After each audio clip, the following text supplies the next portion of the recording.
பிரதமர் மோடி அவர்கள் கருவறைக்குள்ள நுழைஞ்சு அந்த சிலையை தொட்டு நிறுவக்கூடாது அப்படிங்கிறத சொல்கிறாங்க. அனைவரும் கருவறைக்கு செல்லலாம்ங்கிறது தான் தமிழர்களோட இந்து மதம் சொல்லக்கூடியது. இன்னும் வட இந்தியாவில் பார்த்திங்கன்னா, இப்போ காசி மாதிரி ஊர்லலாம் காசி விஸ்வநாதரை எல்லாரும் தொட்டு வழிபாடு செய்வார்கள். அந்த கலாச்சாரமும் பண்பாடும் உள்ள இடத்துலையே ஒரு பிரதமரையே இப்படி சொல்கிறார்கள் என்றால் சனாதன தர்மம் எவ்வளவு சாதிய அடிப்படையில் எவ்வளவு பாகுபடுத்தி பார்க்கிறாருங்கிறத மக்கள் புரிந்து கொள்ள வேண்டும். கருவறைக்கு மேலே இருக்கிற அந்த விமானமே அதுக்கு வந்து ஷிக்கார் அப்படிங்கிறாங்க. அந்த விமானமே வேலைகள் முடிவடையவில்லை.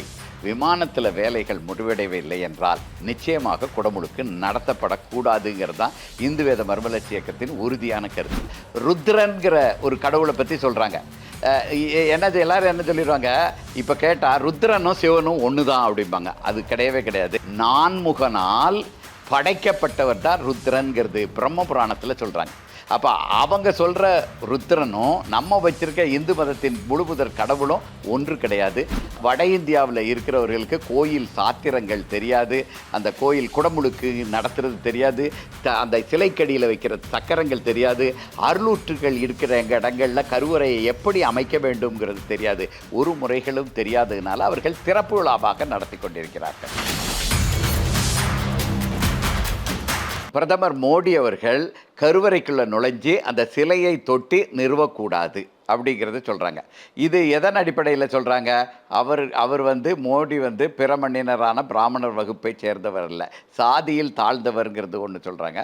அடுத்தது அந்த மனைவியுடன் வாழவில்லைங்கிறத சொல்கிறாங்க. இந்த இரண்டுமே தமிழர்களின் இந்து மதப்படி இது ஏற்றுக்கொள்ளத்தக்கதல்ல. அனைவரும் கருவறைக்கு செல்லலாம்ங்கிறது தான் தமிழர்களோட இந்து மதம் சொல்லக்கூடியது. வட ஆரியர்களின் சனாதனம் அவங்களே அந்த சங்கராச்சாரியார்களே சொல்கிறோம். எதன் அடிப்படையில் நாங்கள் மோடி உள்ள நுழையக்கூடாது தொடக்கூடாதுன்னு சொல்கிறோன்னா, சனாதன தர்மத்தின் சாத்திரங்கள். சனாதன தர்மம் சாதியால் பிறப்பால் ஏற்றத்தாழ்வுகளை சொல்லக்கூடிய ஒரு பிரிவாக இருக்கிறது. அதனால் அதன் அடிப்படையில் சங்கராச்சாரியார்கள் சொல்கிறார்கள். ஆனால் தமிழர்களின் இந்து மதப்படி அது கிடையாது. ஏன்னா சிவபெருமான் கலிகாலத்திலையும் 63 நாயன்மார்களுக்கு காட்சி கொடுத்திருக்கிறார். 12 ஆழ்வார்கள் பார்த்திருக்கிறார்கள், தொகையடியார்களில் பலர் பார்த்திருக்கிறார்கள். எல்லாரும் வெவ்வேறு சாதியைச் சேர்ந்தவர்களாக இருக்கிறார்கள். அப்போ தமிழ்நாட்டை பொறுத்தளவில் சிவபெருமான் தமிழ்நாட்டில் உள்ள வரலாறுகளை படிக்கும் பொழுது சிவபெருமான் சாதி ஏற்றத்தாழ்வுகளை பார்க்கவில்லை. அப்போ நம்மளுடைய சிவபெருமான் வழிப்படி பார்த்தோம் என்றால் சங்கராச்சாரியார்கள் சொல்வது தவறு. அந்த வகையில் மோடி அனைத்து சாதியினரும் கருவறைக்குள்ள செல்லலாம், தொட்டு பூசைகள் செல்லலாம். இன்னும் வட இந்தியாவில் பார்த்திங்கன்னா, இப்போ காசி மாதிரி ஊர்லலாம் காசி விஸ்வநாதரை எல்லாரும் தொட்டு வழிபாடு செய்வார்கள். அந்த கலாச்சாரமும் பண்பாடும் உள்ள இடத்துலையே ஒரு பிரதமரையே இப்படி சொல்கிறார்கள் என்றால் சனாதன தர்மம் எவ்வளவு சாதிய அடிப்படையில் எவ்வளவு பாகுபடுத்தி பார்க்கிறாருங்கிறத மக்கள் புரிந்து கொள்ள வேண்டும். இன்னொரு காரணம் ராமநவமி அன்னைக்கு தான் செய்யணும், இன்றைக்கி நல்ல நாள் இல்லைங்கிறது. அதுவும் தவறு. ஒவ்வொரு கருவறையில் இருக்கிற மூலவர்கள் அவர்களுடைய திரு அவதார திருத்தொற்ற திருநாளில் அன்னைக்கு தான் நம்ம அந்த குடமுழுக்கு நடத்தணுங்கிறது எங்கேயுமே அந்த விதிமுறைகள் எதுலேயுமே கிடையாது. வடமொழி சாத்திரங்கள்லேயும் கிடையாது, நம்மளுடைய இந்து வேதம் தமிழர்களின் சாத்திரங்கள்லேயும் கிடையாது. அது நல்ல நாள் பார்த்து எப்போ வேணாலும் செய்து கொள்ளலாம். ராமநவமி அன்று தான் சொல்லணுங்கிறது சும்மா ஒரு காரணம். அதாவது பிரதமர் மோடி வர்றதுக்கு சாதிய காரணத்தையும் தாண்டி நான் ஒரு காரணத்தை சொல்வேன் அப்படின்னு சொல்கிறதுக்காகத்தான் அந்த ராமநவமியை எடுக்கிறது. அதுவும் எங்களுக்கு ஏற்றுக்கொள்ளப்படுவது இல்லை. ஆனால் மூன்றாவது ஒரு காரணம் சொல்கிறாங்க. அது என்னென்னா, அந்த விமானம் கருவறைக்கு மேலே இருக்கிற அந்த விமானமே அதுக்கு ஷிக்கார் அப்படிங்கிறாங்க. அந்த விமானமே வேலைகள் முடிவடையவில்லை. விமானத்தில் வேலைகள் முடிவடையவில்லை என்றால் நிச்சயமாக குடமுழுக்கு நடத்தப்படக்கூடாதுங்கிறது தான் இந்து வேத மறுமலர்ச்சி இயக்கத்தின் உறுதியான கருத்து. அந்த கருவறைக்கு மேலே இருக்கிற விமானத்தில் இன்னும் வேலைகள் முடிவடையவில்லை என்றால் இப்பொழுது அந்த குடமுழுக்கு உயிர்ப்பு பூசைகள் செய்வது மிக மிக தவறான விளைவுகளை ஏற்படுத்தும். இன்னொன்று சொல்ல பாருங்கள், அவங்க ராமர் கோயில் திறப்பு விழான்னு தான் வைப்பாங்க. நம்ம தான் குடமுழுக்கு, உயிர்ப்பு பூசை, புத்துயிர்ப்பு பூசை, உயிர்ப்பு விழா இதெல்லாம் நம்ம தான் சொல்லுவோமே தவிர அவங்கெல்லாம் திறப்பு விழா.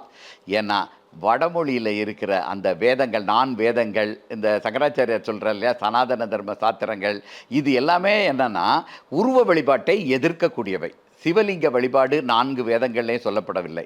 சிவலிங்க அந்த உருவ வழிபாடும் சொல்லப்படவில்லை. கோயில்கள் கெட்டும் கலை, அந்த கோயிலுக்கு அடியில் வைக்கிற சக்கரங்கள், இது எதுவுமே அந்த வடமொழி வேதங்களில் கிடையாது. வடமொழி வேதங்களில் என்ன இருக்குதுன்னா, இறைவனை போற்றி பாடல்கள் இருக்கின்றன. அதுவும் சிவபெருமான போற்றி பாடல்கள் அங்கே கிடையாது. ருத்ரன்கிற ஒரு கடவுளை பற்றி சொல்கிறாங்க.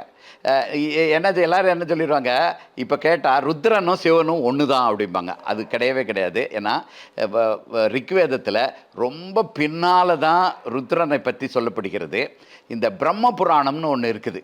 அது அந்த பிரம்மனுடைய வாழ்க்கை வரலாறு கிடையாது. பிரம்மம்னா இறைவனோட பரபிரம்மம்னு சொல்கிறோம் இல்லையா, அந்த இறைவனோட வெளிப்பாடு. அந்த பிரம்ம புராணத்தில் ருத்ரன் யாருங்கிறத தெளிவாக சொல்லியிருக்கிறார்கள்.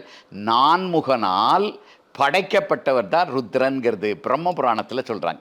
அப்போ அவங்க சொல்கிற ருத்ரனும் நம்ம வச்சிருக்க இந்து மதத்தின் முழுமுதற் கடவுளும் ஒன்று கிடையாது. அங்கே பிரம்மன் எப்போ படைக்கிறாரு? பிரம்மன் அந்த ஆங்கிரஸு, இது மாதிரி நம்ம வசிட்டர், இதை மாதிரி முனிவர்களை எல்லாம் படைத்த பிறகு ருத்ரனையும்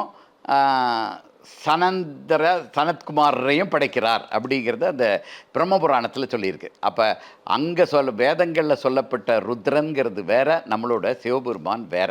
அப்போ சிவபெருமானை பற்றி அது பேசலை, உருவ வழிபாட்டை பற்றி பேசலை. சில சடங்கியல்கள் பற்றி அசுர வேதங்களில் சொல்லப்பட்டு இருக்கிறது. ஆனால் கோயில் வழிபாடு இதெல்லாம் அதில் இல்லை. அதனால் அந்த வட இந்தியாவில் இருக்கிறவர்களுக்கு கோயில் சாத்திரங்கள் தெரியாது, அந்த கோயில் குடமுழுக்கு நடத்துறது தெரியாது, அந்த சிலைக்கடியில் வைக்கிற சக்கரங்கள் தெரியாது, அருளூற்றுகள் இருக்கிற எங்கள் இடங்களில் கருவறையை எப்படி அமைக்க வேண்டும்ங்கிறது தெரியாது. ஒரு முறைகளும் தெரியாததுனால அவர்கள் திறப்பு விழாவாக நடத்தி கொண்டிருக்கிறார்கள். ஆனால் உண்மையிலே கோயில் நிறைவடையாகட்டால் அதில் குடமுழுக்கு நடத்தக்கூடாதுன்னு தான் இந்து வேத மறுமலர்ச்சி இயக்கத்தின் கருத்து. அந்த வகையில் சங்கராச்சாரியார் சொல்வது சரி, மற்ற ரெண்டுலையும் சங்கராச்சாரியார்கள் சொல்வது தவறு.